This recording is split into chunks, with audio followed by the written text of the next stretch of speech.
آج M Q M Pakistan کے ایک وفد کی وزیر اعظم شہباز شریف صاحب سے ملاقات ہوئی، جس میں ڈاکٹر خالد مقبول صدیقی صاحب اور مصطفیٰ کمال صاحب دونوں صاحبان جو ہیں وہ موجود تھے، اور جہاں پہ قومی سیاست کے اوپر اور قومی اہمیت کے معاملات کے اوپر گفتگو ہوئی، وہاں پر جو سب سے اہم معاملہ جو زیر بحث آیا وہ بجلی کے بلوں کی صورتحال اور آئی پی پیز کے حوالے سے ریویو کا جو سسٹم تھا اس حوالے سے بڑی جو ہے وہ تفصیل سے بات چیت ہوئی ہے۔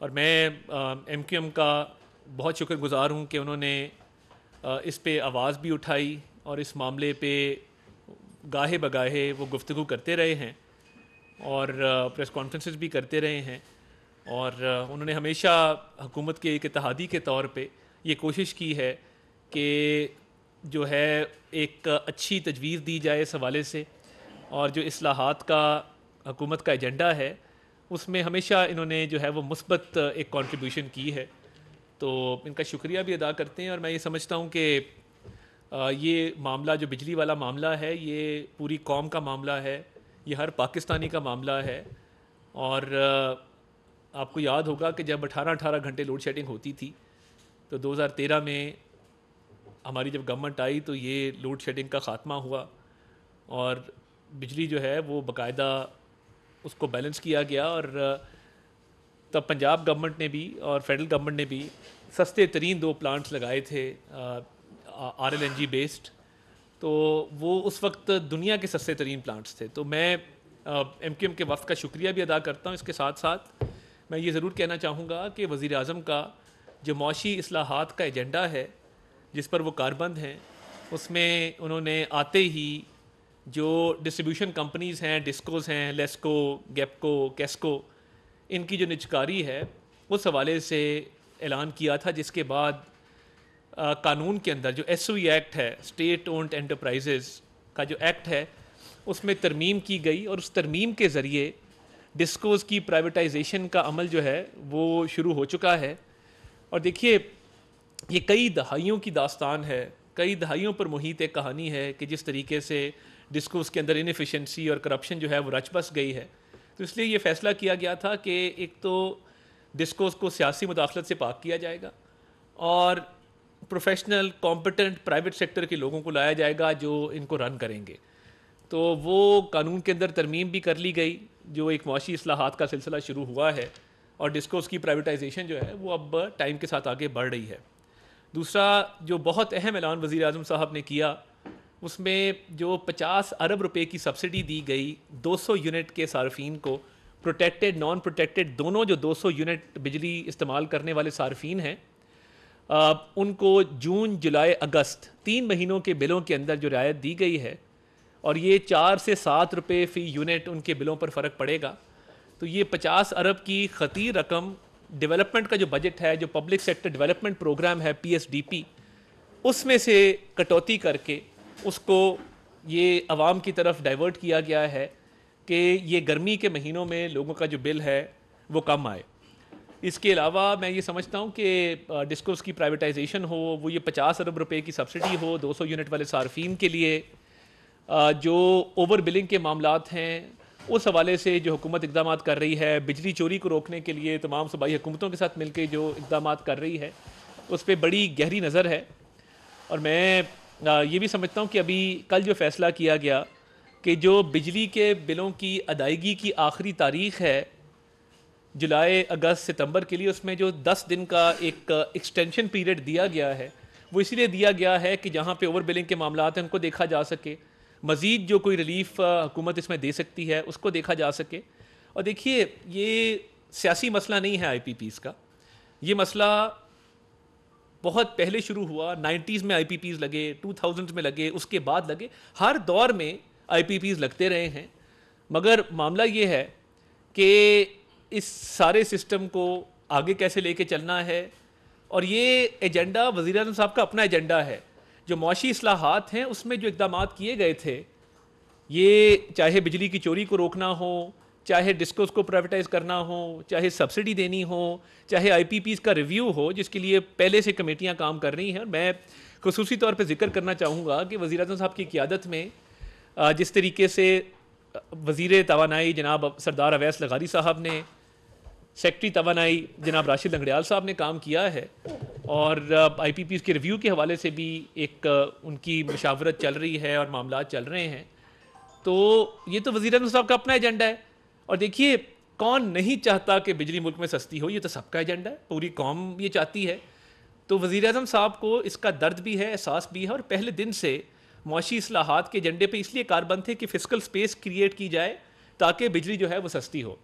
تو اس میں دوبارہ ایم کیو ایم کے اکابرین کا شکریہ ادا کرتا ہوں کہ انہوں نے بھی اس قومی اہمیت اور قومی نوعیت کے معاملے کو اٹھایا، اجاگر کیا، اور ہم سمجھتے ہیں کہ یہ حکومت کا اور حکومت کی تمام اتحادی پارٹیوں کا ایک مشترکہ فرض ہے کہ اس پہ اپنی اپنی رائے بھی دی جائے، اپنی اپنی کاوش بھی کی جائے، اور اس معاملے پہ عوام کو جتنا ریلیف دیا جا سکے وہ دینا چاہیے. اور دیکھیے، میں کسی کی ذات پہ کامنٹ نہیں کرنا چاہتا، مگر نظر آتا ہے کہ کچھ لوگ اس کو اپنے سیاسی مقاصد کے لیے بھی استعمال کرنا چاہتے ہیں، اور اس پہ میں سمجھتا ہوں کہ بہت سارے لوگ برسر اقتدار بھی رہے ہیں ماضی کے اندر، اور وہ جب اس پہ بات کرتے ہیں تو میں سمجھتا ہوں کہ اس کو ایک مثبت پیرائے میں بات کرنی چاہیے.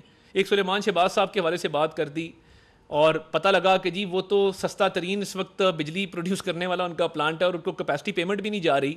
اور یہ پھر انہی صاحب نے جو کیئر ٹیکر منسٹر تھے پہلے بات کی، پھر اس کو کلیریفائی کیا کہ جی میں اس بات کو مانتا ہوں کہ جی سستا ترین. اور یہ بسائڈز دا پوائنٹ بات یہ ہے کہ تنقید برائے تنقید نہیں، تنقید برائے اصلاح ہونی چاہیے، اور اس قومی اہمیت اور نوعیت کے معاملے کو مل جل کے حل کرنا ہے. اور وزیر اعظم کے صاحب کی یہی ترجیح ہے کہ اس معاملے کو حل کیا جائے، حکومت پہلے سے اس پہ کام کر رہی ہے، اور میں مصطفیٰ کمال صاحب کو دعوت دوں گا، ان کا شکریہ کروں گا کہ اس موضوع کو انہوں نے اٹھایا. بسم اللہ الرحمن الرحیم. بہت شکریہ عطا بھائی، آپ بہت شکریہ وزیر صاحب کا، اور ہمارے وزیر اعظم صاحب کا بھی. میں یہاں پر دو تین باتیں پوائنٹس آپ کے سامنے مینشن کرنا چاہوں گا. ایک تو ایم کیو ایم ایک بہت ذمہ دار پارٹی ہمیشہ سے رہی ہے، اور ہم نے کسی بھی ایسے موقع پہ جس پہ جو ملکی مسائل ہیں اس کے اوپر سیاست برائے سیاست کا ہم نے طریقہ کار نہیں اپنایا. یہی وجہ ہے کہ پچھلے تواتر کے ساتھ پچھلے بجٹ سے پہلے اور اس کے بعد بھی کئی مہینوں سے یہ جو آئی پی پیز کا اور بجلی کے بحران کا مسئلہ ہے ملک میں، اس میں پر کوئی ہم نے بیشنگ نہیں کی، ہم نے کوئی الزام نہیں لگایا، ہم نے کوئی نہیں کہا کہ فلاں ٹائم پہ آئی پی پیز لگے تھے، فلاں کو قصوروار ہے. اگر آپ صرف مسائل کو بتا کر پوائنٹ اسکورنگ کر کے اپنی جان چھڑا لیں گے، آپ کے شاید پوائنٹ بن جائیں لیکن لوگوں کا مسئلہ حل نہیں ہونے والا. پاکستان کے تمام مسائل کو کھلی آنکھوں سے دیکھنے کی ضرورت ہے. پاکستان اس وقت ایک بہت ہی چیلنجنگ انوائرمنٹ سے گزر رہا ہے. آئیڈیل سچویشن نہیں ہے. ہم آئی ایم ایف کے قرض دار ہیں، اس کی جو ہے وہ لمیٹیشنز ہیں، ہمارے ہاں اتنے سارے مسائل ہیں.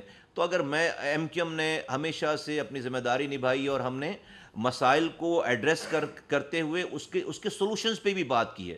اور ہم نے یہی، اور اس اگر ٹاپک پہ اگر آ جائیں، ہم اگر بجلی کے مسئلے پہ بحران پہ آ جائیں، ہم نے یہ سمجھا جانا کہ آج کی یہ جو ارینجمنٹ ہے یہ آئی پی پیز کے ساتھ، ملک کے لیے اس وقت یہ سب سے بڑا زخم ہے، ملک کی اکانومی کا سب سے بڑا زخم ہے، جہاں سے یہ ملک کی اکانومی بلیڈ کر رہی ہے. ہم 2600 ارب روپے کا قرض دار ہیں، گردشی قرضے کے 1700 ارب روپے ہم نے ابھی رکھے ہیں. اس کمپوزیشن کے ساتھ یہ چیزیں معاملات نہیں بڑھ سکتے. تو ہم نے یہ بات کی کہ بھائی ماضی میں جن بھی ادوار میں یہ کام ہوا ہے، ہم کسی کی انٹینشن کو کوسچن نہیں کرتے. ملک کے وسیع تر مفادات میں ہی آئی پی پیز لگائی گئی ہوں گی، لیکن آج ملک کے اکانومک کنڈیشن میں یہ ثابت ہو رہا ہے، یہ ہمارے سامنے آ رہی ہے بات کہ یہ سٹرکچر جو ہے مزید نہیں چل سکتا. تو اس پہ نظر ثانی کی ضرورت ہے. اور ہم نے بارہا اس کا سولوشن بھی پیش کیا کہ یہاں پر جو باہر کی کمپنیز ہیں اس کو ایک طرف رکھ کے جو لوکل اور گورنمنٹ کے جہاں پر انفلوئنس ہے اور لوکل ہیں ان سے بیٹھ کے بات کی جائے. مجھے بہت خوشی ہے، اطمینان ہے. وزیر اعظم صاحب ہمیں آج ملے ہیں, ان کی ٹیم ملی ہے.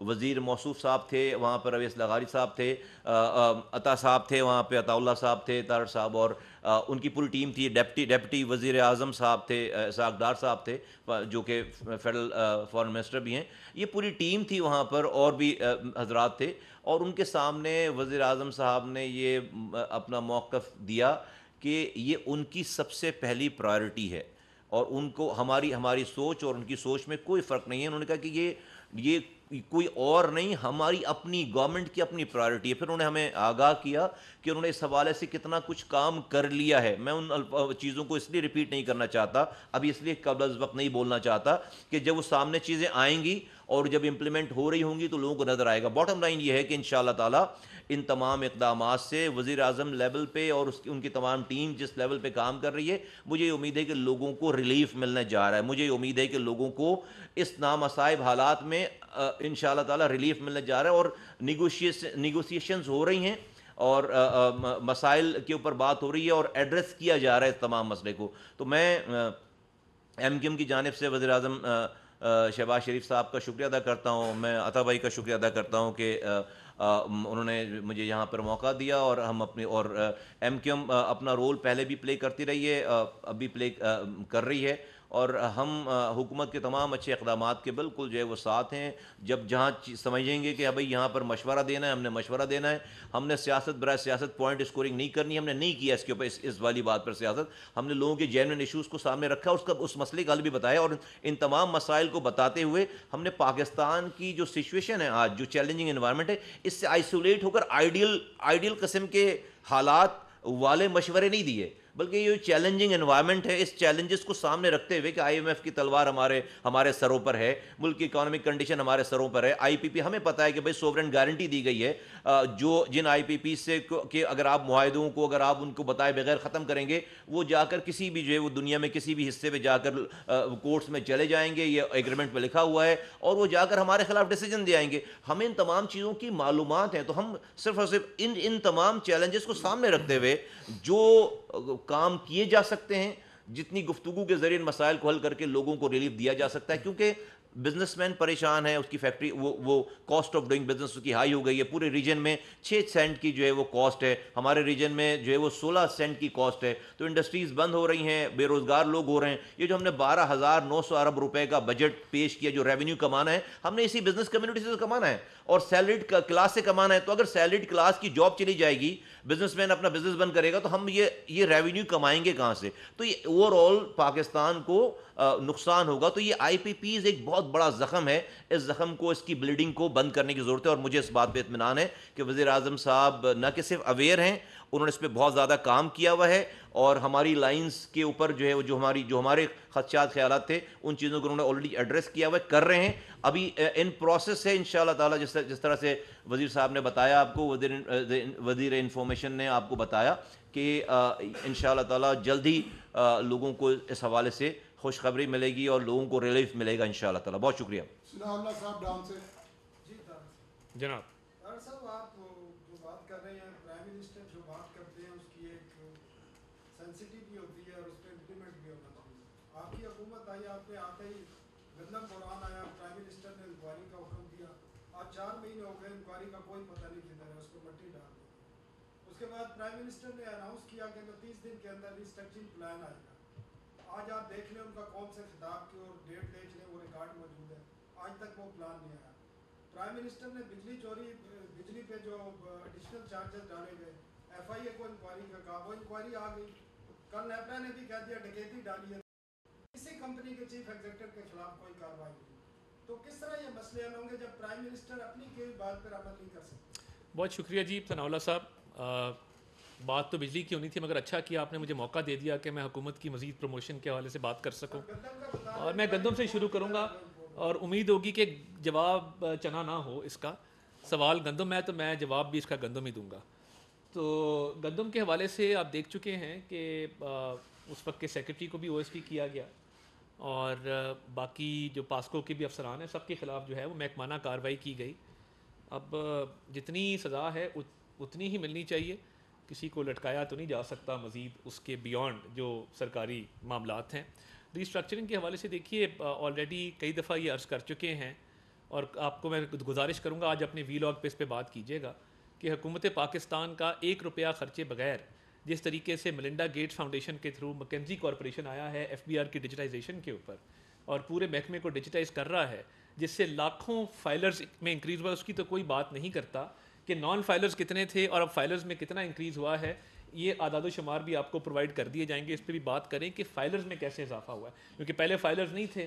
پہلی دفعہ ہوا ہے کہ سم بلاک کرنے کی بات کی گئی کہ جو لوگ ٹیکس نہیں دیتے اور ٹیکس ادا کرنے والے نان ٹیکس پیئرز کا بھی بوجھ برداشت کرتے ہیں، تو اس سے بھی کتنا اضافہ ہوا ہے فائلرز کی تعداد کے اندر. ٹیکس بیس کو براڈن کیا گیا ہے، جو معاشی اصلاحات کا ایجنڈا ہے اس کا وہ پارٹ ہے، اور اس میں جو نمبرز ہیں وہ آپ کے سامنے ہیں کہ آلموسٹ 49 لاکھ لوگوں کا اضافہ ایز فائلرز ہوا ہے. تو میں سمجھتا ہوں بہت بڑی کامیابی ہے کہ لاکھوں لوگ جو ہیں وہ نان فائلر سے فائلر بن رہے ہیں.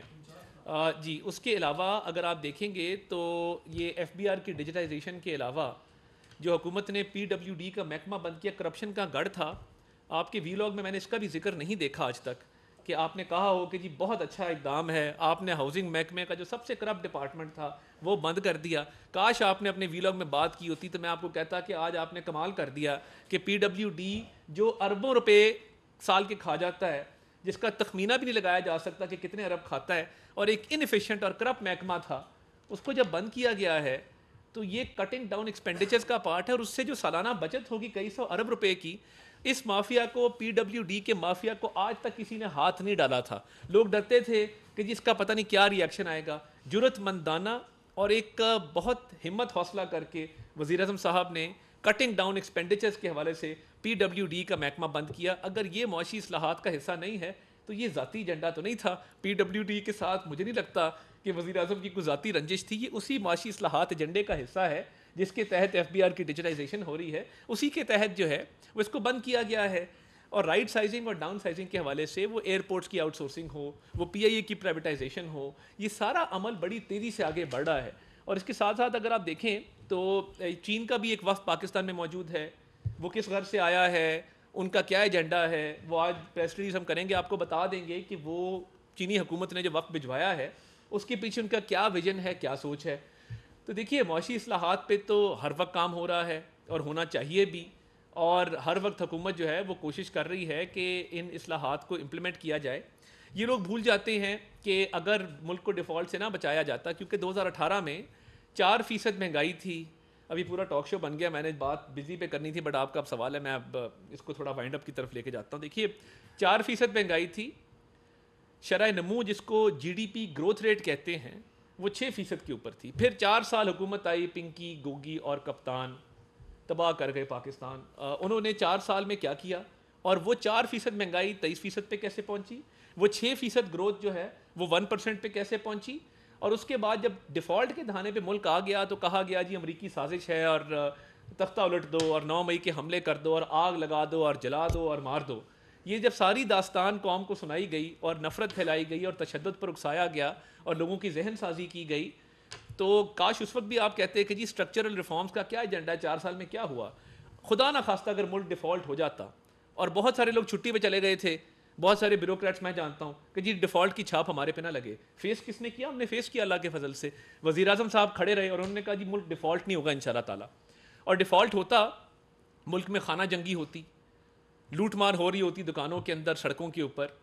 پاکستان میں ایئر لائنز آنا بند ہو جاتی. پاکستان کے اندر بینکوں کے باہر لوگوں کی میلوں لمبی قطاریں ہوتی وڈرالز کرنے کے لیے کہ پیسے میں ہم نے نکالنے ہیں. ایکسپورٹس بند ہو گئی ہوتی، اور روپیہ جو ہے وہ اتنا فری فال کر گیا ہوتا کہ شاید 500-600 روپے کا ڈالر ہوا ہوتا، اور پیٹرول کی قیمت بھی آسمان سے باتیں کر رہی ہوتی، اور پیٹرول کی قیمت اتنی زیادہ ہو جاتی کہ شاید وہ پہنچ سے باہر ہو جاتا. تو یہ جب ڈیفالٹ سے ملک کو بچایا گیا ہے، اب کل بھی پیٹرولیم ڈیولپمنٹ لیوی کی بات ہوتی ہے. اگر پیٹرولیم ڈیولپمنٹ لیوی لگی ہوتی تو کل 6 روپے پیٹرول سستا کرنے کا ایک بہت جرت مندانہ دلیرانہ فیصلہ وزیر اعظم کیسے کرتے اور کیوں کرتے. جب آپ پیٹرول مہنگا ہونے پر سوال کرتے ہیں تو میری گزارش یہ ہے کہ پیٹرول کے سستا ہونے پہ بھی سوال مجھ سے کیا کریں کہ پیٹرول آپ نے سستا کیوں کیا ہے، کیسے کیا ہے، اور اس میں کیا میجرز آپ نے لیے ہیں. اور پیٹرولیم ڈیولپمنٹ لیوی جو 15 روپے کی لگنی تھی وہ کیوں نہیں لگی اور وہ کہاں گئی ہے. تو تو یہ تمام تر معاملات ہیں جس کے تحت وزیر اعظم صاحب نے کل پیٹرول سستا کرنے کا فیصلہ کیا، اور حالانکہ پیٹرولیم ڈیولپمنٹ لیوی کی گنجائش رکھی گئی تھی اس کو امپلیمنٹ نہیں کیا گیا. تو دیکھیے ڈیفالٹ سے جب ملک کو بچایا ہے تو روپے کی قدر ایک زمانہ تھا جب ہمیں یہ حکومت ملی ہے، تب بانی chairman P T I subsidy دے گئے پیٹرول کے اوپر، اتنے پیسے تھے نہیں جتنی سبسڈی دے دی گئی. اس پر کیا ہوا؟ اس پر یہ ہوا کہ اس سبسڈی دینے کے نتیجے میں ساری چیزیں مہنگی ہوئیں اگلے 2 ماہ میں، اور روپے کی قدر ایسی تھی کہ کوئی ایکسپورٹر باہر کوئی چیز بھیجتا تھا تو اس کو سمجھ نہیں آتی تھی کہ میں نے ایکسپورٹ کس قیمت پر کرنا ہے. کیا ڈالر کا ریٹ 300 ہوگا، 320 ہوگا، 330 ہوگا، 290 ہوگا، 305 ہوگا، اور ایکسپورٹرز کی ایلسیاں کھلنی بند ہو گئی تھیں. تو یہ کیسے ممکن ہوا کہ روپیہ آج مستحکم ہے اور روپے کی قدر میں اضافہ ہوا ہے؟ کیا وہ صورتحال بہتر تھی کہ جب ہم ڈیفالٹ کے دہانے پہ کھڑے تھے اور روپے کی قدر جو ہے مسلسل گرتی جا رہی تھی اور ایکسپورٹس بند ہو گئی تھیں اور ایلسیاں کھلنی بند ہو گئی تھی؟ یا یہ صورتحال بہتر ہے کہ جب ڈالر کی سمگلنگ کو روکا گیا ہے، ذخیرہ اندوزی کو روکا گیا ہے، روپے کو مستحکم کیا گیا ہے، ہماری ایکسپورٹس بڑھ رہی ہیں، 28 ارب ڈالر سے 31 ارب ڈالر تک آپ کی ایکسپورٹس چلی گئی ہیں، 3 ارب ڈالر کا اضافہ ہوا ہے، پیٹرول سستا ہو رہا ہے. اور دیکھیے ڈالر کا لنک جو ہے وہ مہنگائی کے ساتھ ہے. جتنا ڈالر کے مقابلے میں روپیہ غیر مستحکم ہوگا اتنی مہنگائی بڑھے گی. اب مہنگائی میں بھی کمی واقع ہوئی ہے. ہاں بجلی کا ایک ایشو ہے جس پہ ہم نے تفصیلی بات کی ہے. تو میں امید کرتا ہوں کہ کل آپ کا جب میں وی لاگ دیکھوں گا آپ ان ساری باتوں پر تفصیل کے ساتھ روشنی ڈالیں گے اور حکومت کے معاشی اصلاحاتی ایجنڈے کے اوپر جو ہے وہ حقائق کو تھوڑا سا بیان کریں گے. ویسے تو یہ کمپلیٹ نہیں ہو گیا سب کچھ. اچھا آپ کا جس طرح کے افزاد ایم کیو ایم کے ہیں ایسے ہی جماعت اسلامی کے بھی ہیں، آپ کے ان کے ساتھ مذاکرات بھی چل رہے ہیں. آج انہوں نے مزید 4 صوبوں میں احتجاج کا اعلان کیا. کیا اپڈیٹس ہیں؟ دیکھیے اس کا حل احتجاج نہیں ہے. جی ٹکا صاحب. بہت عرصے سے 20-25 سال سے آئی پی پیز ہیں، بلکہ اس سے بھی پہلے ابھی تک آپ نے دیکھا اس طرح ہائی لائٹ نہیں کیا گیا تھا. اچانک ہم دیکھ رہے ہیں کہ جماعت اسلامی آ گئی ہے، ایم کیو ایم آ گئے، پی ٹی آئی سمیت ہر کوئی اس پہ بات کر رہا ہے. کس قسم کا چیلنج آپ کو؟ دیکھیے میں نہیں سمجھتا یہ چیلنج ہے. حکومت جو معاشی اصلاحات پہ پہلے ہی کام کر رہی ہے تو پھر چیلنج کس بات کا؟ یا تو ہماری خواہش نہ ہو یا ہم اس ایجنڈے پہ کاربند نہ ہو کہ ہم نے بجلی سستی کرنی ہے، پھر تو چلیں مان لیا جائے اس بات کو. آلریڈی کیونکہ کام ہو رہا ہے. دیکھیے احتجاج اس کا حل نہیں ہے، اور جماعت اسلامی کے اکابرین ان کے زعماء ہمارے لیے بہت قابل احترام ہیں اور ہم سمجھتے ہیں کہ ان کے ساتھ ہمارا ایک عزت احترام کا رشتہ ہے. کل بھی ہماری ٹیکنیکل کمیٹی ان کو ملی، اس میں اسپیشل سیکرٹری توانائی شریک تھے، ممبر ایف بی آر میر بادشاہ صاحب شریک تھے، اور ہمارے امیر مقام صاحب اور ڈاکٹر طارق فضل صاحب موجود تھے. ان سے بات چیت ہو رہی ہے. مگر اگر کوئی سمجھتا ہے کہ وہاں دھرنے سے اعلان کر کے ہم اٹھ جائیں گے، دیکھیے یہ مناسب طریقہ کار نہیں ہے. اس کا طریقہ یہی ہے کہ آپ ہمارا ساتھ دیں، تجاویز دیں، بند کمرے میں بیٹھیں، کھلے کمرے میں بیٹھیں، میڈیا کے سامنے بیٹھیں، اس پر بات چیت کریں. مگر میری ان سے درخواست ہوگی کہ آپ احتجاج ختم کر دیں، کیونکہ دیکھیں حکومت ایک کام آلریڈی کر رہی ہے، یا تو نہ کر رہے ہوں یا ہماری خواہش نہ ہو یا ایجنڈا نہ ہو. تو میں سمجھتا ہوں کہ ان کو چاہیے کہ احتجاج اور دھرنا ختم کریں اور حکومت جو کام کر رہی ہے اس میں پازیٹیو کنٹریبیوشن دیں اور آگے چلیں اس معاملے میں. طارق صاحب یہ بتائیں، ایک طرف پرائم منسٹر صاحب معاشی اصلاحات کے لیے کام کر رہے ہیں، دوسری طرف آپ کو سیاسی عدم استحکام کا سامنا ہے. پاکستان میں عدالتوں سے کچھ فیصلے آتے ہیں، ان کے توڑ کے لیے قانون سازی کی تیاری ہو رہی ہے. ایک بگڑا ہوا بچہ ہے، اس کا آپ بندوبست نہیں کر پا رہے 1.5-2 سال سے، عدالتوں میں معاملات لٹکے ہوئے ہیں. تو پھر آپ کیسے استحکام لائیں گے؟ آپ کی معاشی اصلاحات کو تو پھر فائدہ کوئی نہیں ہونا. دیکھیں وہ ایک اسلام آباد کی فوٹیج ہے. وہ ایک بچہ ہے، وہ کہتا ہے ہمیں پولیس ڈنڈے مارے گی تو ہم انقلاب کیسے لائیں گے.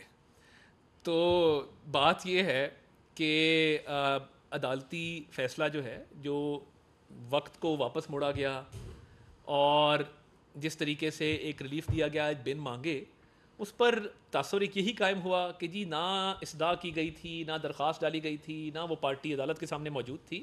ہم نے کیا کیا؟ ہم نے صرف یہ کیا ہے کہ آلریڈی ایک رول ایگزسٹ کرتا تھا رول آف پروسیجرز کے اندر، اور آئین بھی بڑا کلیئر ہے کہ جی آپ نے 3 دن کے اندر ایک سیاسی پارٹی جوائن کرنی ہے اور وہ حتمی ہوگا، ادروائز 63A اپلائی کرتا ہے. اور یہ شک اس لیے آئی تھی کہ یہ نہ ہو کہ کوئی بھی آزاد امیدوار جب بجٹ کی باری آئے تو کوئی پارٹی جوائن کر لے، جب احتجاج کی باری آئے دوسری پارٹی جوائن کر لے، جب کوئی لیجسلیشن آئے تیسری پارٹی جوائن کر لے، فائنانس بل آئے چوتھی پارٹی جوائن کر لے. یہ ایک آلریڈی پروویژن موجود تھی، ہم نے اس کو کنسالیڈیٹ کیا ہے، اس کو مزید اسٹرینتھن کر کے قانون کا حصہ بنایا ہے. رولز میں وہ آلریڈی تھا، آئین بھی کلیئر ہے پولیٹیکل پارٹیز کے حوالے سے. تو میں سمجھتا ہوں کہ یہ کوئی چیلنج نہیں ہے، اور یہ ابھی کمیٹی میں اس پہ ڈسکشن ہوگی اور یہ قانون کا جب حصہ بنے گا تو سب کے سامنے آ جائے گا. مگر ہم یہ سمجھتے ہیں کہ ایک بگڑا ہوا بچہ جو کبھی کہتا تھا کہ میں مونچھوں سے پکڑ کے جیل میں ڈالوں گا، گھر کا کھانا بند کر دوں گا، دوائی نہیں جانے دوں گا، باپ کو بیٹی کے سامنے جو ہے وہ گرفتار کروں گا، بیٹی کو باپ کے سامنے گرفتار کروں گا، کسی کی بہن کو اسپتال سے گرفتار کر لوں گا، تو اب وہ کہہ رہا ہے کہ میں پہلے کہتا تھا میں چھوڑوں گا نہیں، اب وہ کہتا ہے مجھ سے بات کرو، پلیز مجھ سے بات کرو. جو مجھ سے بات کرو والا ایجنڈا ہے میں سمجھتا ہوں یہ بھی ایک سازشی ذہن کی اصطلاح ہے، اور یہ گالم گلوچ کی سیاست، نفرت کی سیاست، ایک ذہن سازی کرنا، 9 مئی کے حملے کرنا، قومی سلامتی اداروں کو ڈی گریڈ کرنا، یہ ان کے منشور کا حصہ ہے، یہ رچ بس گیا ہے ان کے اندر اور وہ اس سے نہیں ہٹ سکتے. تو یہ جو مجھ سے بات کرو کا معاملہ ہے یہ سازش کا اگلا شاخسانہ ہے اور اس پر کسی کو یقین نہیں ہے. بہت شکریہ جی، تھینک یو. کسی خاتون سے لے لیں، یہ بڑی جینڈر ڈسپیرٹی ہوتی ہے، سارے مرد ساتھ سوال کرتے ہیں. آپ نے کوئی سوال کرنا ہے آپ کریں گے، آپ کریں، میں نے اس لیے موقع دیا نا. یہ اچھا کر لیا جی، چلیں بس ٹھیک ہے.